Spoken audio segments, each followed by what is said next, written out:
Unsolved mystery. Where did Hannibal get his war elephants? Hannibal Barca was a great Carthaginian general, known for fighting against Rome during the Second Punic War. He lived from 247 to c.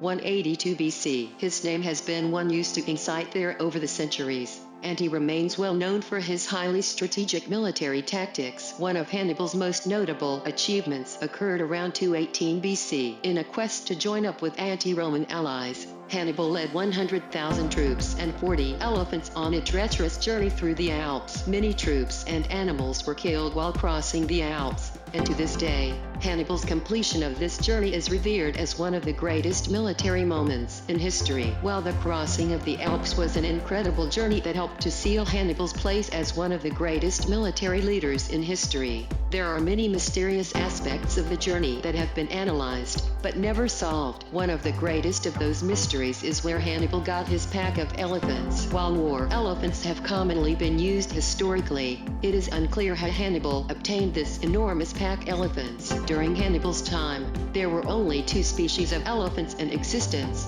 Asian and African. Hannibal lived in Carthage, which is present-day Tunisia, located on the Mediterranean. This is quite a distance from Asia, and from the area south of the Sahara where African elephants are found. It has not been determined whether Hannibal used Asian elephants, African elephants, or a combination of the two. Looking at the characteristics of each type of elephant may provide insight into which species would have been preferable for Hannibal's needs. It is believed that if given a choice, Hannibal would have chosen the Asian elephants. They are somewhat smaller in size than African elephants, and can be easier to train. Elephants used for military purposes would have to be well trained, or else they would be more of a burden than a benefit. African elephants can be more difficult to control, which, added to their bigger size, would make them less suitable for military purposes, and certainly less desirable for a treacherous trek across the Alps. Some historians believe that the elephants came from a small forest subspecies of elephants located in the Atlas Mountains of Morocco and Algeria. These elephants were somewhat small,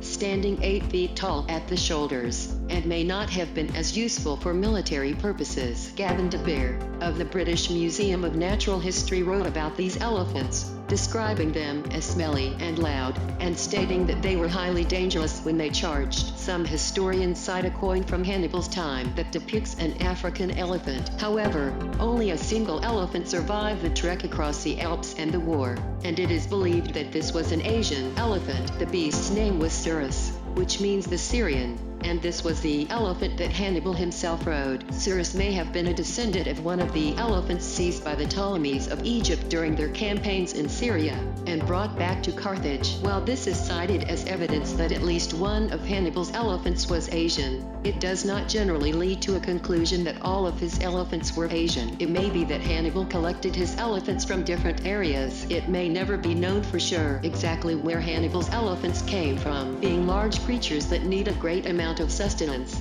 it is likely that any journey transporting elephants would have been complicated, and would require much advanced planning. It is likely that Hannibal was less concerned with exactly where his elephants came from, and instead he focused more on whether they would be an asset to his military forces during the Second Punic War.